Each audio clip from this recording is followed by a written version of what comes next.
Breakfast, lunch, you left a little jack behind. Air rights means buy the air, stay out of the way. That's why the next building on the right looks like an inverted pyramid, although Chicagoans have taken the calling 150 North Riverside, either the guillotine, the tuning fork, or the generous martini. Take your pick of nicknames. Now this lot has been vacant for 80 years. It's a tiny footprint for a skyscraper. You've got railroad tracks on the west, the river on the east, and 2 acres in between. So it's this developer, though, Getch & Partners, put together a crack team, and they said, we can do something here. They're only using 25% of their base, right? And then they can't deliver in the top 8 floors, thus opening it up for parkland here, staying out of the railroad on the other side. Check out your own reflection. Can you get that cool photo? You can see the boat right up there. Here's the deal, though. If you cut your top 8 floors, if you cut your support walls away, what's holding the building up? They're working on the same thing I've been trying to get back to with my yoga and Pilates, having a strong central core. It's the caissons, my friends. They've drilled down 110 feet, and that's when you hit bedrock. So they went 5 feet into bedrock and bolted the caissons to the stone. The train, however, kept rolling all night long, and the train will go right through the ground floor of our next building. Said to have one of the highest clock towers on the planet, the Boeing building. Perkins and Will, 1990, Ralph Johnson architect. I would call it postmodern, definitely leaning towards an early European modernist look. Originally, this was the home of the salt company from here in Chicago. Does anyone remember Morton Salt? When it rains, it pours. And can you see they actually put an architectural reference to the salt company in the building? Look at the roof panel, the little holes. The lid of a shaker of salt. Literally, when they were the original client. Now look all the way downriver, 2 twin glass box buildings, a white building and a mirrored building. This is Gateway Center, an air rights project dating from the 1960s through the 80s. So you know what that is? A chronological example of the changes in architecture.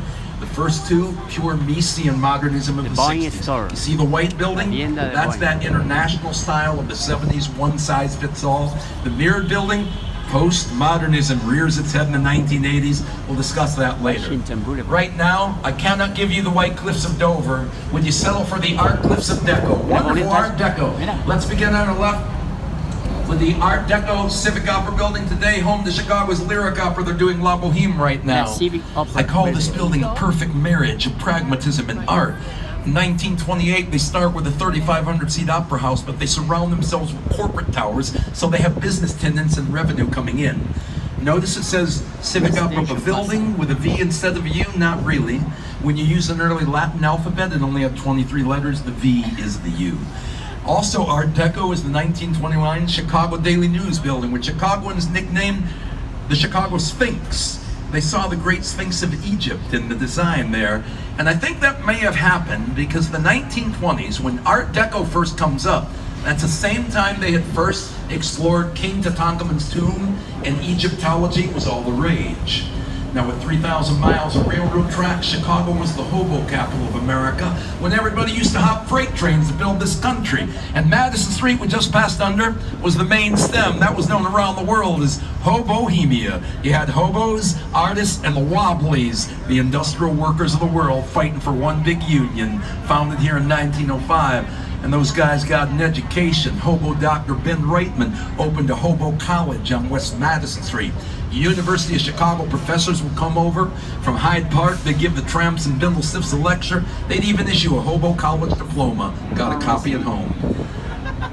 Now, that was replaced in the 1920s by the Dill Pickle Club, where you could hang out with Chicago poet Carl Sandburg, the writer Juna Barnes, the dancer Katherine Dunham, or the boxer Mr. Jack Johnson. The Dill Pickle replaced by the College of Complexes, the playground for people who think. They'll be having a lecture Saturday night. That's tomorrow at 8 o'clock. I want to know you're all invited. It's open to the public. Should you attend the College of Complexes lecture in Chicago, after the main speaker, the rebuttal period, anybody in the house, any age, can have the speaker's platform for 3 minutes and say whatever's on your mind.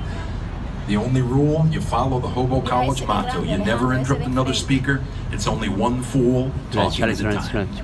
And on our right, look at the Amtrak and Metro trains. They're going there to Union Station.